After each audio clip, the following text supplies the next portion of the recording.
교제하도록 하겠습니다. 하나님의 말씀은 잠언서 3장 1절에서 10절입니다. 구약 913페이지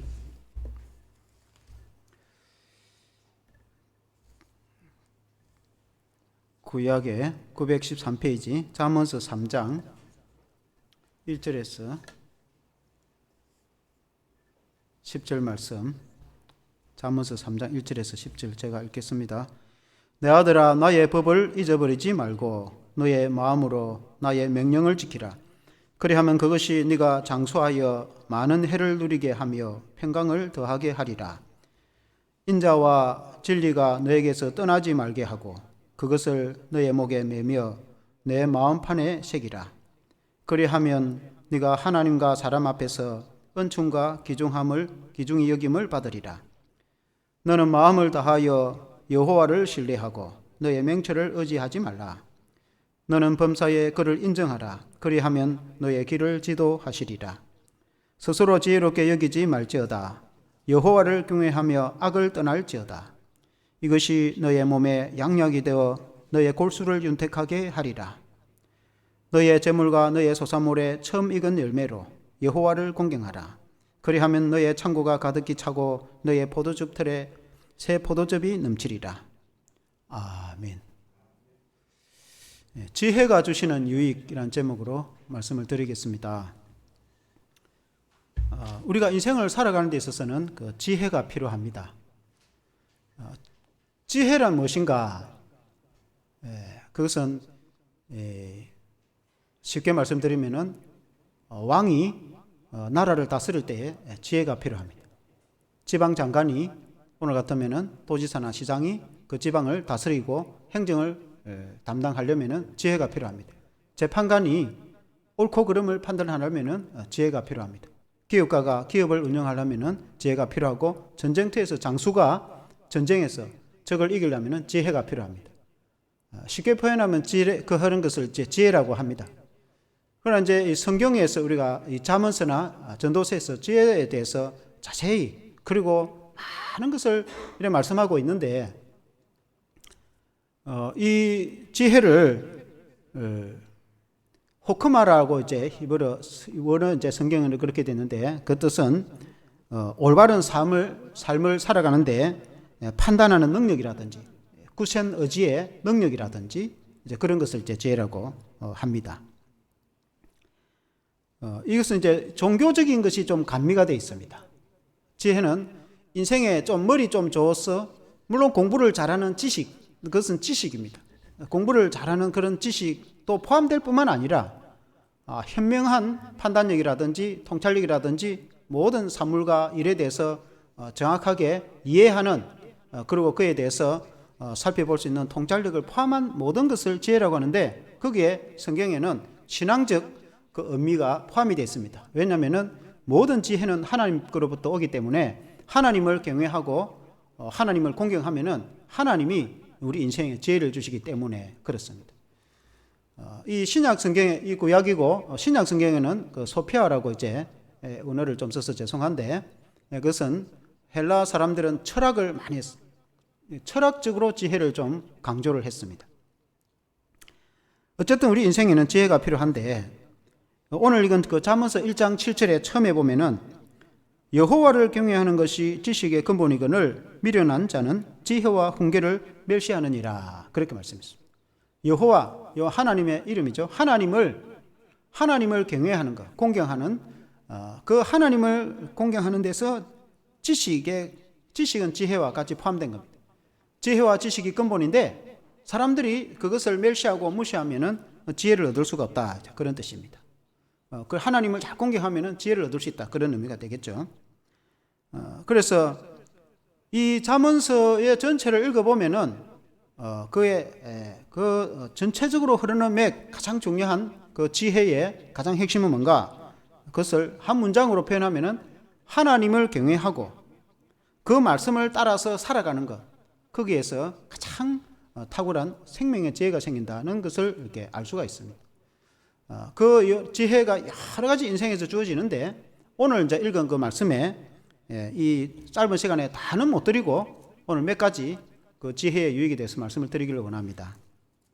첫째는 마음으로 하나님의 명령을 지키라. 그리하면 장수와 평강을 얻으리라. 그렇게 이제 말씀했습니다. 오늘 읽은 그 잠언 3장 1절에 보면은 내 아들아 나의 법을 잊어버리지 말고 너의 마음으로 나의 명령을 지키라. 이렇게 시작합니다. 내 아들아 이렇게 표현합니다. 여러분 부모가 여러분 자식을 얼마나 사랑하겠습니까? 그러니까 자식에게 아주 좋은 말씀을 전해주고 싶죠. 자식에게 나쁜 이야기 해줄 부모는 천하에 없어요.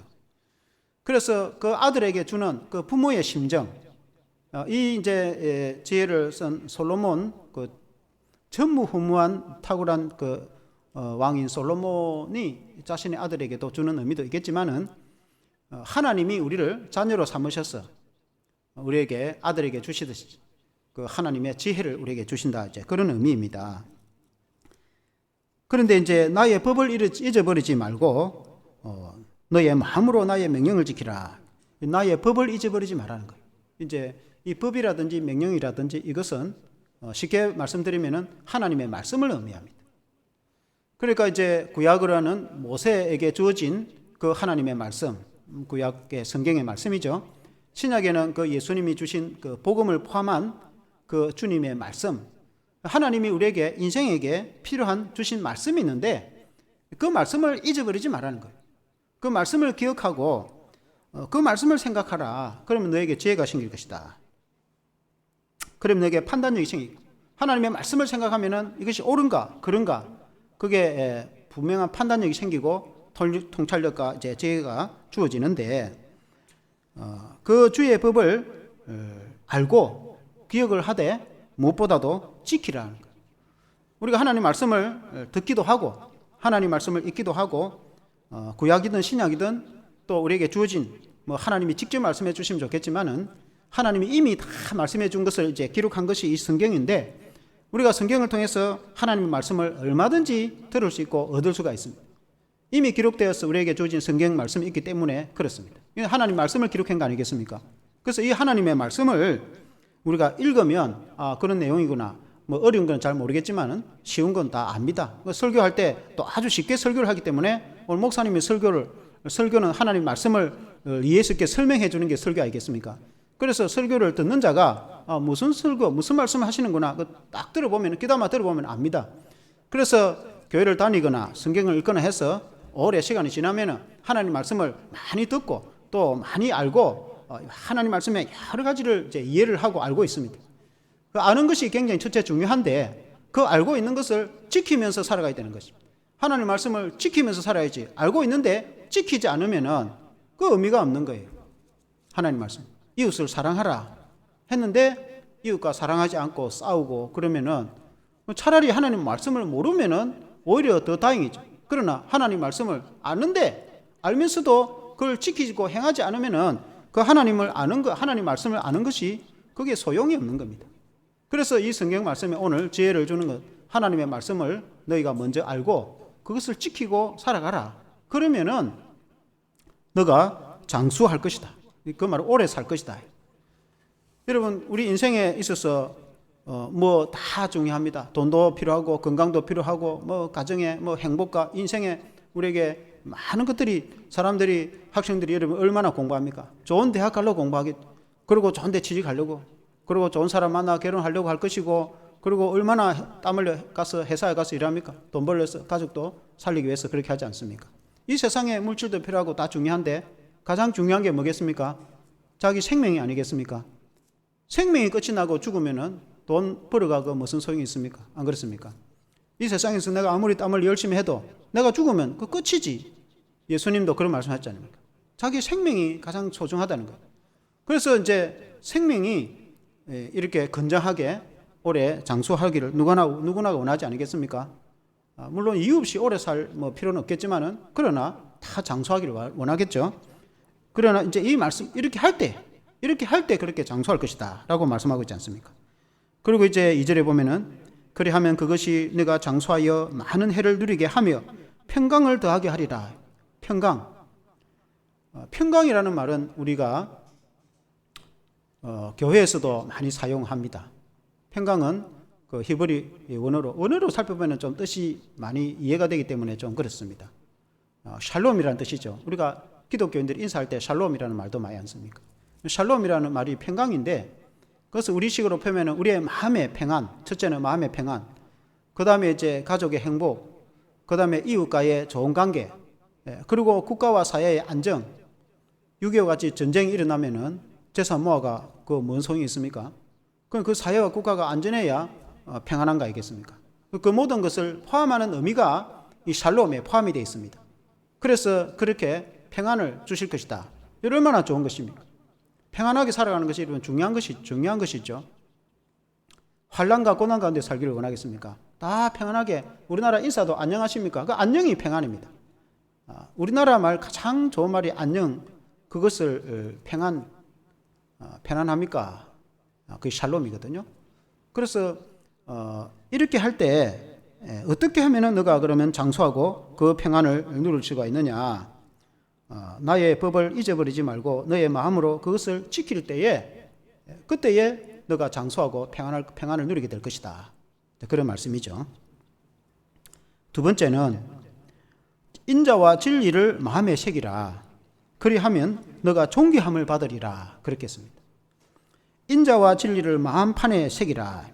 마치 돌에 새기듯이 우리나라의 옛날 고구려 시대에 강개토 대왕이 넓은 그 만주 땅을 점령하고, 지금도 만주에 가면은 광개토 대왕이 세운 큰 돌비석이 있습니다. 지금도 있습니다. 가면은 많이 좀 지어주면 있지만은 그때 기록한 그 글자가 아직도 남아 있습니다. 그 보면 내용들이 있죠. 그 900몇 년도 고구려 시대에 기록한 그것이 지금 1000년이 넘은 지금도 글자가 기록이 된 것은 돌판에 기록이 돼서 안 그렇습니까? 나무나 땅에다 기록이 했으면 그런 게 있겠습니까? 그와 같이 돌에 기록을 해도 오래 가는데 너의 마음판에 기록을 해서 영원히 가도록 해라. 뭘 그렇게 기록을 하라는가? 인자와 진리를. 인자와 진리라는 것은, 인자, 그럼 우리나라 말로 인자하다, 자비하다. 그것을 이제 헤세드라고 합니다. 헤세드라는 것은 우리가 이제 교회를 다니는 사람은 그 말을 많이 듣죠. 하나님의 무한하신 자비하심, 그 하나님의 한이 없으신 사랑하심, 마치 이제 부모가 자녀를 한없이 사랑하듯이, 부모가 볼 때 자녀가 뭐 잘하든지 못하든지, 잘하면 좋겠지만은 이렇든 저렇든 부모는 잘생겼든지 못생겼든지, 키가 크든지 작든지, 부모의 마음에는 그 자녀가 보는 것 자체가 얼마나 한없이 긍휼히 여기지고 불쌍히 여기지고 자녀에게 대한 사랑이 끝이 없지 않습니까? 그런 것을 이제 자비라고. 하나님에 비하면 하나님이 우리 인생을 얼마나 불쌍히 여기고 한없이 사랑하시고, 그걸 이제 자격이 없음에도 불구하고 우리는 어떤 자격이나 조건이나 그런 무슨 공로가 있어서 그런 사랑을 받는 것이 아니라, 아무 내가 한 것도 없고 자격이 없음에도 불구하고 끝없이 부모가 자녀를 사랑하는 거 그렇지 않습니까? 자녀가 뭘 잘했다고 해서 그렇게 사랑합니까? 한없이 약한 자녀는 더 사랑하겠죠. 그와 같이 하나님이 우리에게 한없이 이유 없이 사랑하는 그것을 이제 자비라고 하는데, 너희가 그 하나님의 자비하심을 받았으면, 하나님의 사랑을 너희가 그렇게 받았으면 너희도 그 마음에 하나님의 자비하심, 그 하나님의 사랑을 마음에 품고, 마치 강개토 대왕이 돌에다가 새기듯이 너의 마음판에 그 하나님의 무한한 자비하심, 그 마음을 너의 마음에 기록을 하고 마음에 품고 살아가라. 그렇듯이 그것이 지혜이라는 것이죠. 그리고 한 가지는 너의 마음속에 진리를, 인자와 진리를 마음에 새기라. 그렇게. 진리라는 것은 그 진리라는 것은 영원히 변하지 않는 걸 진리라고 합니다. 하나님 자신이 진리가 되시고 하나님의 말씀은 영원히 변하지 않는다고 했습니다. 그래서 진리입니다. 그 진리라는 거짓이 없인 것이, 우리 인간을 하면은 정직한 것, 그 진실되다 그런다 아닙니까? 그래서 우리 기독교인은 특히 이제 정직하고 진실된 사람이 되는 거죠. 사람들이 늘 거짓말하고 속이고 그렇게 하면은 그 사람을 어떻게 믿고 신뢰를 하겠습니까? 그래서 사람은 진실된 사람이 여러분 그 훌륭한 사람이 아니겠습니까? 그와 같이 그 하나님의 한없는 자비하심과 그 진리의 마음을, 그 마음을 마음판에 새기고 간직하라. 그리하면 너가 존귀함을 받으리라. 인자와 진리를 너의 목에 매며 4절에 보면은 그리하면 너가 하나님과 사람 앞에 은총과 귀중히 여김을 받으리라. 그런 자는 하나님도 귀중히 여기고 사람도 귀중히 여긴다. 그래. 어떤 자를 그러면 하나님도 귀중하게 여기고 사람도 존대하느냐? 그 사람 마음속에 그 한없는 자비하심, 그 사랑의 마음을 품고 있는 사람, 그리고 변함없는 진리, 정직하고 성실된 마음을 품고 있는 사람, 그런 사람은 사람들도 그런 사람을 존경합니다. 여러분, 정직하고 성실한 사람을, 그 사람 보면 믿음만 하고 신뢰할 만한 그런 사람을 존경하고 좋아하겠습니까? 만날 때마다 바뀌고 변화되고 거짓이 하는 말마다 거짓말을 끊임없이 나오면은 그 사람을 믿고 따르겠습니까? 그런 사람을 좋아할 사람은 아무도 없을 겁니다. 하나님이 그렇게 만들어 놨습니다. 그래서 하나님이 영원히 변하지 않으시고 하나님의 말씀이 영원히 변하지 않은 그 진리인 것처럼 우리가 하나님을 닮아서 우리 자신이 변하지 않고 진실되고 정직한 그런 마음을 마음에 새기고 그리고 그것을 너의 목에 걸으라. 그렇게 목걸이 걸듯이. 이런 목걸이를 걸면은 가장 내 몸과 가까이 있는 거 아니겠습니까? 목걸이를 좋아하는 사람은 목걸이를 걸고 다니겠죠. 시계를 좋아하면 시계를 몸에 차고 있듯이 그러면 목걸이에 그거 걸면은 그걸 가까이 하는 거 아닙니까? 멀찍이 들고 다니는 것도 아니고 집에 두고 다니지 않고 목에 걸면 가까이 하는 거 아닙니까? 그와 같이 그 하나님의 인도하심과 그 하나님의 진리를 가까이 하고 마음판에 새기고 그런 것을 좋아하는 사람은 존귀함을 받는다.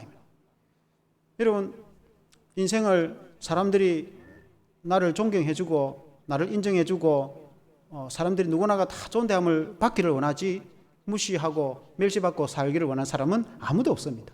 우리 인간이라는 것이 인격이 있고 다 사랑받고 또 존경받고 인정받고 살고 싶지 우리가 그렇게 위대한 그런 인물은 아니더라도 세상을 살아가면서 다 그냥 서로에게 인정하고 존경하고 존대하고 그렇게 살고 싶지 무시하고 이렇게 패스하고 멸시함을 받고 살고 싶은 사람은 아무도 없어요. 그래서 그러면 누가 사람들에게 존귀하게 여김을 받고 인정받고 존경을 받으며 살아갈 수 있느냐? 그 사람 마음속에 하나님의 그 사랑으로 가득 차 있는 사람, 그 사람 마음속에 진실된 마음이 가득 차 있는 사람, 그런 사람은 누구든지 다 존경하고 존귀 여긴다 이 말입니다. 왜냐하면 하나님이 그런 사람을 존귀 여기기 때문에 사람이 그런 사람을 존대하게 하지 않을 수가 없게 되어 있습니다. 저와 여러분들 그렇게 되기를 주의 이름으로 축원합니다. 세 번째는 주를 신뢰하고 너의 명철을 의지하지 말라. 그리하면 너의 길을 지도하시리라. 그렇게 말씀했습니다. 3장 5절에 한번 같이 읽어보겠습니다. 3장 5절 시작. 너는 마음을 다하고 여호와를 신뢰하고 너의 명철을 의지하지 말라. 그렇게 말씀합니다. 6절에 한번 같이 읽어보겠습니다. 6절 시작. 너는 범사에 그를 인정하라. 그리하면 너의 길을 지도하시리라. 그렇게 나죠. 이 항상 이제 대구법적으로 이렇게 짝을 이루죠. 그래서 굉장히 시적인 표현이기도 합니다. 이 형식도 그렇습니다. 그래서 오늘 형식에 대해서는 이야기할 시간이 없고 어쨌든 내용에 대해서 말씀드릴 때에 3장 5절에 보면은 너는 마음을 다하고 여호와를 신뢰하라. 하나님을 신뢰하라. 마음을 다하여 하나님을 신뢰하라. 믿고 의지하라. 그런 말 아니겠습니까? 너의 명철을 의지하지 말라 하는 거예요. 우리가 이제 다 인생이 사람들이 누구나가 자신이 다 똑똑하다고 생각합니다. 물론 이제 사람이 우리의 뇌 속에는 얼마나 많은 그런 이제 DNA도 있고 굉장히 지혜롭습니다. 우리가 살아가면서 이런 의자도 만들고 심지어 컴퓨터도 만들고 동물에 비하면 그야말로 우리 인생이 지혜롭지만은 그러나 하나님 앞에서 볼 때는 비교할 수가 없는 것이죠. 하나님은 천지를 창조하신 지혜자이시고 하나님 모든 세계를 경영하시고 우주를 운영하시는 하나님이신데 우리 인생은 흙으로 지음을 받아서 하나님 앞에서 한 줌 티끌과 같은 그런 연약한 존재가 아니겠습니까? 그래서 하나님이 주시는 은혜와 비교가 되겠습니까? 그래서 우리 인생이 많은 경우에 사람들이 자신의 생각, 내 생각을 가지고 살아간다. 그러나 오늘 이 성경에 보면은 너의 생각을 따르지 말라. 그렇다고 아무 생각 없이 살아가라 그런 뜻이 아니라 너의 판단력이나 너의 사고와 너의 생각은 한계가 있다. 한계. 이상 벗어날 수가 없는 거예요. 자기가 본 것, 자기가 경험한 것, 자기가 인생에서 겪어온 것 외에는 알 수가 없어요. 보이지 않는 걸 알 수가 있겠습니까? 내가 미국에 안 가봤는데 미국의 구석구석을 어떻게 알겠습니까? 그러나 미국이 없는 것이 아니에요. 그와 같이 하나님의 성령이, 하나님의 말씀이 우리에게 지혜를 줄 때에 내가 생각하지 못하는 것, 내가 알지도 못하는, 내가 판단하지 못하는 그런 것도 하나님이 주시는데, 사람들은 자기가 알고 있는 것, 여러분 공부를 해가지고 대학을 졸업했다 하더라도 대학 공부가 여러분 그게 뭐 무한한 공부입니까? 그냥 전공한 것 정도밖에 안 돼요. 그게 전 지구상의 각 대학에 있는 전공과 모든 학과와 비교하면은 그게 어느 분량 정도 되겠습니까? 내가 대학에서 공부한 분량이 전 세계 하버드대를 비롯해서 대학의 그 모든 전공자들 찍고 철학 그리고 박사들이 지은 책들과 모든 지식과 그걸 비교하면 내가 가지고 있는 지식이 어느 정도 되겠습니까? 몇 프로를 알고 있겠습니까? 여러분 1%라도 알겠습니까? 그 말은 내가 알지 못하는 99%가 이 세상에 다른 사람들이 알고 있는 것에도 얼마든지 많이 알고 있다는 거예요. 그래서 내가 가지고 있는 지식이나 판단력, 그것은 한계가 있단 말이에요. 그보다도 훨씬 초월한 것들이 많이 있다는 것을 인정을 해야 되는 거예요. 그럼 어떻게 그런 걸 알 수 있냐? 내가 경험해보지도 않고, 내가 책을 통해 읽어보지도 않고, 내가 알지 못하는 것을 어떻게 알 수 있느냐? 하나님이 주신단 말이에요. 그래서 하나님을 신뢰를 하라, 의지하라는 거예요. 하나님이 내게 지시를, 내가 알지도 못하는 것을, 내일 일을 내가 어떻게 알겠습니까? 그러나 하나님은 아시는 거예요. 내가 할 수 없는 일, 우리 인간이 인생에 할 수 없는 것은 하나님이 할 수 있습니다. 그것은 수많은 사람들이 경험했고 겪었고 우리 자신들도 마찬가지 아니겠습니까? 저와 여러분도 마찬가지 아니겠습니까? 내가 할 수 없었던 것을 하나님이 이루어 주신 것을 생각하면은 그걸 책을 쓰라면은 얼마나 많은 책을 여러분 쓰겠습니까? 한 달 밤새도록 이야기해도 다 못하는 거 아니겠습니까? 그러니까 하나님은 눈에 안 보이지만은 하나님 역사를 하는데 그 역사하시는 하나님을 의지하라는 거예요. 내 생각을 가지고 판단을 하면은 거기에 밖에 머무를 수밖에 없어요. 그 앞에 코앞에 보이는 눈앞에 보이는 그 한계밖에 머물러 갈 수 없대. 그렇게 해가지고 지혜 다른 사람보다 더 탁월한 지혜를 얻을 수는 없어요. 왜냐하면 우리보다 똑똑한 사람들이 세상에 훨씬 많기 때문에 그렇습니다. 그래서 그런 거 의지하지, 내 판단력을 의지하지 말라는 거예요. 그렇다고 해서 내 자신의 생각이나 가치관이나 판단력을 무시하고 그런 뜻이 아니고 거기에 멈추지 말라는 것이에요. 그건 한계가 있는 겁니다. 그래서 하나님이 주시는 지혜, 하나님을 신뢰하라는 거예요. 하나님이 주시는 지혜를 받고 의지하고 생각하고 내가 인생을 살아갈 때 이렇게 살아가야 될 것인가 저렇게 살아가야 될 것인가 그 판단을 할 때 얼마나 많습니까? 우리가 결정해야 될 일이 얼마나 많습니까? 많은 경우에 대개에서는 내 생각에 이렇게 하면 되겠다고 거기에 따라요. 그렇게 따르지 말고 하나님의 생각을 따르라는, 하나님을. 내 생각에 이렇게 하면 좋겠다고 해서 하지 말고 두 가지 길을 선택을 할 때에 내가 볼 때는 난 이러면 되겠다고 선택을 할 수도 있고 그렇게 하지 말고 하나님이 볼 때 이렇게 하라고 하는 선택을 따르라. 그러면 당장 그때는 모르지만은 세월이 시간이 지나고 봤을 때는 훨씬 탁월하고 좋은 결정을 했다는 것을 알게 될 것이다. 우리 인생을 살아갈 때 그렇단 말입니다. 그래서 너의 명체를 의지하지 말라. 여러분 제가 또 이제 가끔 운동을 하면은 우리 목사님들이나 친구들하고 가끔 이제 그렇게 갈 수 없지만은 테니스를 한 번씩 치는 경우가 있습니다. 여러분 테니스를 쳐본 분이 있는지 모르겠는데 치면은 처음에 공 안 들어갑니다. 한번 안 치본 사람 한번 치보세요. 여러분 TV 보면은 선수들이 하는 게 얼마나 쫙하게 딱딱 힘있게 들어가는 것이 그냥 들어갈 것 같지만 안 들어갑니다. 여러분이 채를 가지고 확 휘둘러 버리면 공이 공중을 날아가 버립니다. 한 번은 이렇게 가보고 한 번은 저쪽을 가보고 한 번 땅을 가고 한 번 하늘 가고 아무리 내가 바로 이렇게 딱 친다고 치도 안 들어갑니다. 그게 우리는 겪어봐서 알아요. 그 어떻게 정확하게 그 위치를 가느냐, 그게 채의 이 각도와 이 맞는 면이 정확해야 되고 그 다음에 이제 휘두르는 속도가 정확해야 돼요. 그러면 코치가 그리고 고참들이 선배들이 아주 정확하게 가르칩니다. 어떻게 채를 잡아서 채를 잡는 게 딱 이 각도가 있어요. 그걸 정확하게 안 잡으면은 비뚤어져 봅니다. 당연한 거 아닙니까? 공을 잡고 이렇게 치면은 공중에 당연히 날아가겠죠. 이렇게 쳐야 가겠죠. 그러면 그 각도와 휘두르는 이 팔이 휘두르는 그 방향과 그 속도가 맞아 떨어지면은 분명하게 공이 땅 하고 들어가게 되어 있습니다. 그러면은 내 생각대로 내가 휘두르면 공이 안 들어갑니다. 그러나 그 코치가 가르쳐 준 대로 내 몸을 만들어야 돼요. 그래서 수없이 연습을 시키죠.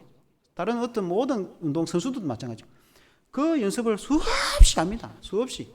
그러니까 나도 모르게 그냥 막 휘두르 빼면은 정확한 그 각도로 돌아가도록 이렇게 딱 합니다. 정확한 각도로 그 몸을 이제 만드는 거예요. 그게 되어졌을 때에 상대방이 공이 올라오면 나도 모르게 그걸로 딱 짚으면은 그냥 정확하게 딱 들어가거든요. 그게 안 됐을 때는 절대로 안 들어가요. 아예 안 들어갑니다. 들어갈 수가 없어요. 그 말은 우리가 인생을 살아가면서 어떤 일이든지 학생들도 마찬가지고 내 생각도 내가 하면 되겠지 그렇게 휘두른다고 그게 안 돼요. 그래 될 것 같으면 사람들이 다 했겠죠. 그게 길이 있고 코스가 있단 말이에요. 그럼 그 길과 코스는 하나님이 다 하는 거예요. 코치처럼 하나님은 다 하신단 말이에요. 그래서 하나님이 가르치는 그 코스대로 내가 휘두르고 따라가면 내가 생각하지 못했던 그 탁월한 그 하나님의 축복을 받을 수 있게 되어 있습니다. 하나님은 우리에게 그렇게 하라는 거예요. 그래서 하나님을 신뢰하고 너의 명철을 의지하지 말라. 그리하면 너의 길을 하나님이 지도하실 것이다. 그러니까 내가 하나님을 믿고 하나님을 따를 때에 하나님이 나를 지도하시는 거죠. 하나님의 방법을 따르지도 않고 하나님의 말씀대로 하지도 않고 내 마음대로 하면은 당연히 그냥 자기 마음대로 살겠죠. 하나님이 원하시는 우리에게 주시고자 하는 그 영원한 생명과 창대한 그 복을 누릴 수가 없는 것이죠. 그러나 하나님이 가르치는 대로 가면 하나님이 창대한 그런 이제 복을 주실 줄로 믿습니다. 6절 말씀에 보면은 너는 범사에 그를 인정하라. 그리하면 너의 길을 지도하시리라. 그렇게 했습니다. 범사에 그를 인정하라. 그걸 믿고 인정하라. 생각을 하라. 하나님을 인정하라는 거죠. 하나님을 인정하는 건 믿을 때 인정이 되겠죠. 하나님을 믿지 않으면 인정을 안 하겠죠. 하나님을 인정하다는 이 이제 우리나라 말로는 인정하다 이렇게 돼 있는데 이걸 이제 뭐 원어로 이야기해서 좀 미안하지만은 원어로는 야다라고 돼 있습니다. 야다라는 뜻은 좀 우리나라 말로 정확하게 해석을 하면은 알다는 거예요. 알다. 아는 것이 그냥 아는 것이 아니고 마치 부부가 알듯이 가족이 알듯이 세세하게 아는 정도. 수십 년 같이 살아보니까 아는 거 아닙니까? 그런 정도로 아는 걸 말합니다. 그 말은 하나님을 아는 것. 하나님을 알 때에 하나님이 어떤 분인지 알 때에 우리가 하나님을 믿고 따르는데 그러면 그 하나님이 우리를 지도하시는 거예요. 만약 자녀가 우리 아버지가 우리 부모가 어떤 분 우리 부모님은 적어도 이렇게 안 할 거다고 여러분 그렇게 하고 우리 부모님은 반드시 이런 상황에 이렇게 할 거라고 이런 부모님 알겠죠? 우리 평생을 겪어봤으니까 부모님 성격이 어떤 성격인데 우리 부모님이 내가 이런 이야기 하면은 틀림없이 이렇게 말할 거라고 대충 자녀들이 알잖아요. 그와 같이 우리가 하나님을 알게 될 때 하나님은 우리를 이렇게 하라고 하겠네. 딱 그 정확한 답이 나오는 거죠.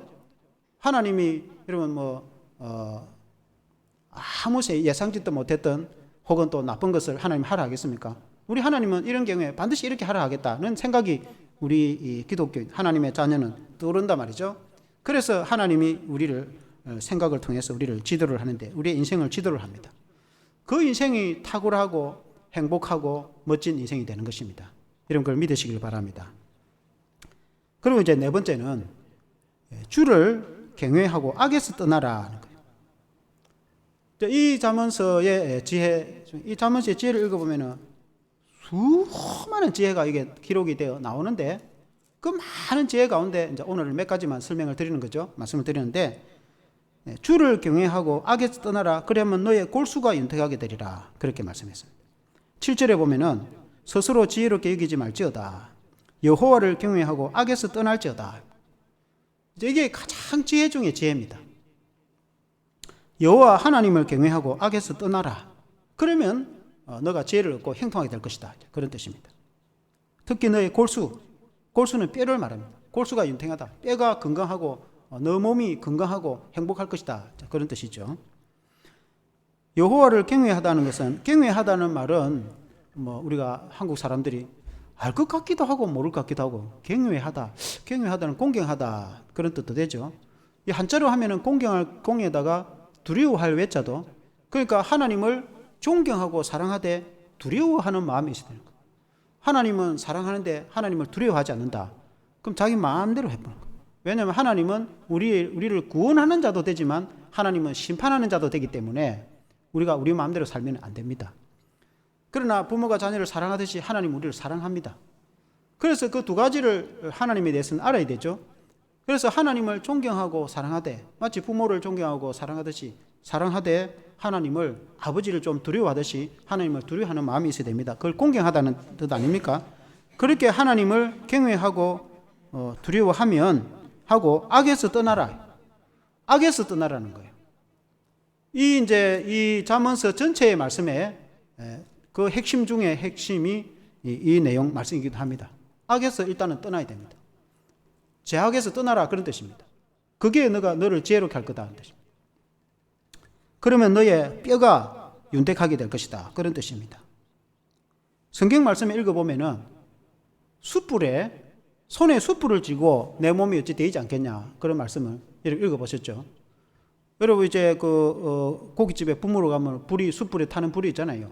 그 숯불을 내가 손으로 쥐고, 나는 내 손을 안 탈 거다, 안 타겠습니까? 바닥에 숯불을 벌겋게 이렇게 확 해놔놓고 거기에 내가 밟으면은 당연히 데이고 타이죠. 그것 나는 안 탈 거다, 말이 안 되는 거죠. 그와 같이 우리가 예수를 믿고 하나님을 믿는 성도가 죄악에서 떠나야 돼요. 죄악이라는 것은 도둑질을 하지 말고, 남에게 상해를 입지 말고, 거짓말 하지 말고, 그런 걸 말 안 해도 알죠. 우리는 다 초등학교 때 바른 시간에 다 배우는 거 아닙니까? 그래서 그걸 쉽게 말씀드려가지고, 내가 죄악의 자리에 머물고 있으면서 내가 끊임없이 거짓말하고 남을 해치고 혹은 또 이렇게 그래 하면서 나는 하나님 믿어가지고 복 받을 거라고, 그거 안 됩니다. 그게. 왜냐하면 하나님은 우리보다 훨씬 탁월하신 분이기 때문에 그거 안 되게 돼 있습니다. 안 돼. 왜냐하면 그게 숯불을 밟고 나는 안 탈 거다, 나는 괜찮을 거다, 하나님 날 지켜줄 끼고 내가 복을 받을 거다, 그 하나님이 복을 안 줍니다. 그건 발바닥 대게 돼 있습니다. 반드시 숯불에서 벗어나야 돼. 타는 불에서 벗어나서, 그리고는 우리가 하나님도 믿고 내가 기도도 하고 그렇게 해야지, 죄악의 자리에 머물고 있으면서 나는 잘 될 거라고, 그는 인간적으로는 좀 잘 될지 모르겠지만은 하나님이 궁극적으로 복은 안 줍니다. 그래서 죄악을 떠나라는 거예요. 그것은 성경의 잠언 지혜에 대해서, 특히 청년들은 혈기왕성하기 때문에 이 세상이 다 죄악으로 가득 차 있으니까 이런 살아가는 게 쉽습니까? 세상 사람들이 다 나쁘다는 건 아니지만은, 그러나 사람들이 다 자기 마음대로 자기 소견대로 살기 때문에 하나님 뜻대로 살지 않고 죄 가운데 많은 사람들이 살아간단 말입니다. 그러니까 이제 이 친구를 떠날 수 있습니까? 학교와 직장을 떠나 살 수 없고 같이는 살아가야 되니까, 세상 사람들이 가치관이 다 그렇게 살아가니까 우리 기독교인이 하나님 말씀대로 살아가려면 쉽지는 않습니다.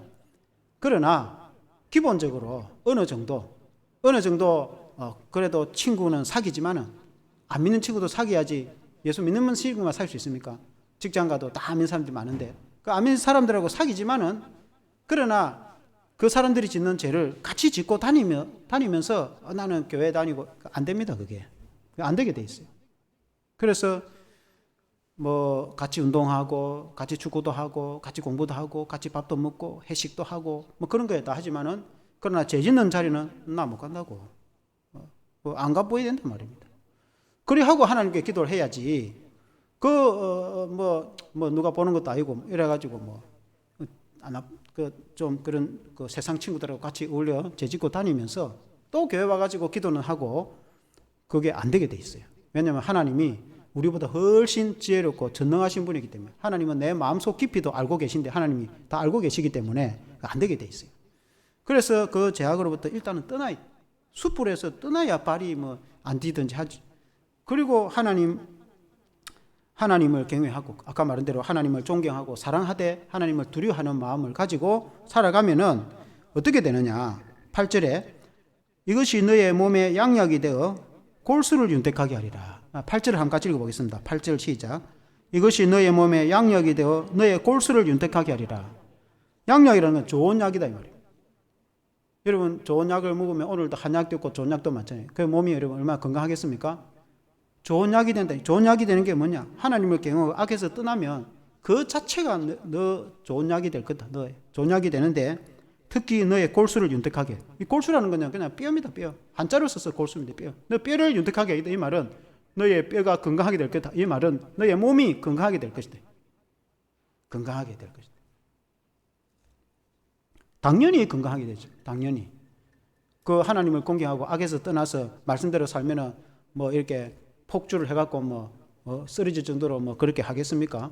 혹시 믿음이 좀 해서 술 한 잔 정도로 먹을 수 있겠지 모르지만은 길바닥에 쓰러질 정도로 술을 먹고 그러지는 않겠죠. 예수 믿고 교회 다니는 사람이 당연히 건강하겠죠. 아주 나쁜 건 몸에 안 먹겠죠. 그 자체만 해도 당연히 건강하게 되어 있습니다. 너의 몸이 골수가 윤택하고 건강하게 될 것이다. 그 다음에 이제 5번째는 너의 재물과 소산물로 주를 공경하라. 그러면 너의 창고가 가득하게 되리라. 제가 이제 욕심이 좀 많아서 그냥 한 3가지 정만 하다가 보통 저는 설교하면 2가지 혹은 3가지만 하는데 대지를 오늘 이 말씀에는 너무 이제 이게 보배로운 말씀이 많아서 오늘 좀 양을 몇 개 조금 더 했어요. 이게 5째 보면은 너의 재물과 소산물로 주를 공경하라. 우리 젊은 친구들이 커서 평생을 살면서 이렇게 살아서 여러분 복을 받기를 원합니다. 그리 하면 너의 창고가 넘치게 될 것이다. 10절에 보면은 너의 재물과 너의 소산물의 첫 익은 열매로 여호와를 공경하라. 하나님을 공경하라. 너의 재물이라는 것은 물질 아닙니까?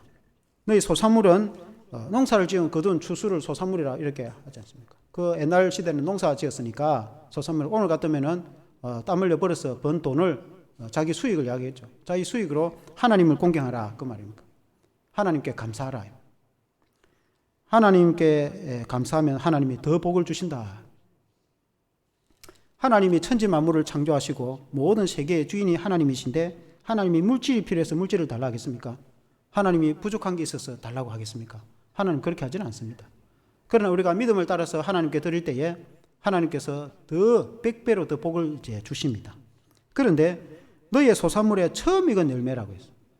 이 이제 구약에도 성경에 보면은 처음 익은 열매를 드리라는 거예요. 농사를 지어가지고 곡식을 거둘 때에 이 첫 거두 그 단을 몇 단을 그걸 이제 타작을 해가지고 하나님께 드렸거든요. 소를 키워가지고 새끼를 낳으면은 첫 번째 새끼를 하나님께 드린 거예요. 이 구약의 시대 사람들이. 첫 것을 하나님께 드리는 거예요. 그러니까 이제 제일 먼저 것을 하나님께 드리라. 이 말은 하나님을 먼저 생각하라는 거예요. 우리가 만일에 이제 이 현실적으로 우리 청년들이 직장에 지역을 해갖고 돈을 벌었다. 그러면 돈을 벌어가지고 항상 제일 먼저 하나님께 먼저 감사하는 마음을 가지고 살아가라. 왜 그런가? 교회에서 돈 얘기해가지고 돈 많이 거둘러 그러나 그런 게 아니에요. 그 하나님께 먼저 드릴 때에 그렇다고 해서 모든 재산을 다 바치라는 것도 아니잖아요. 11조를 해도 10분의 1만 내지 10분은 그는 자기가 쓰는 거 아닙니까?